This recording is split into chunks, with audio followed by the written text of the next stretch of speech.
ఇది సాధారణ ధనుస్సు కాదు, దేవాదిదేవుడైన శివుని పినాకం. దీనిని ఎత్తగలిగిన వాడే సీతను వరించగలడు.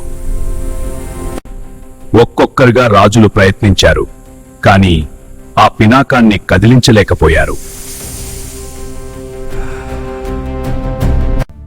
మిథిలారాజు జనకుడు ఆలోచించాడు, ఈ ధనుస్సును ఎత్తగలిగినవాడు ఎవరూ లేరా? అప్పుడు అయోధ్య యువరాజు శ్రీరాముడు సభలోకి అడుగుపెట్టాడు. ఆయన వెంట లక్ష్మణుడు.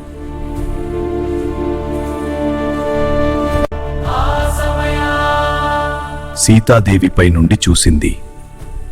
ఆమె హృదయం ఒక క్షణంలో నిలిచిపోయింది. రాముడు ఆ పినాకాన్ని శాంతంగా పరిశీలించాడు.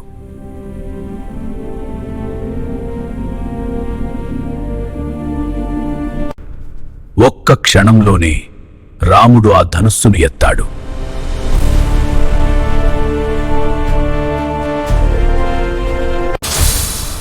అది విరిగింది. దైవ సంకేతంగా సభ అంతా మార్మోగింది.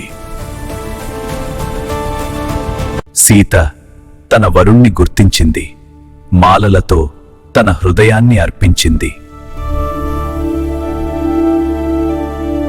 తండ్రి తన కుమార్తెను రాముడికి అప్పగించిన పవిత్ర క్షణం.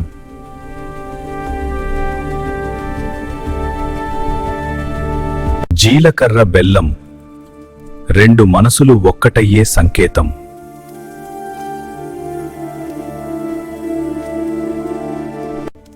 ఈ క్షణం జీవితాంతం నిలిచే బంధం.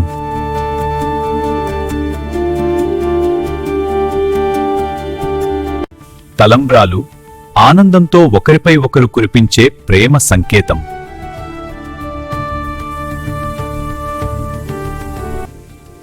పూల వర్షంతో ఆనందోత్సాహం నిండిపోయింది. ఇది కేవలం వివాహం కాదు, ధర్మానికి ప్రతీక, శ్రీ సీతారాముల కళ్యాణం.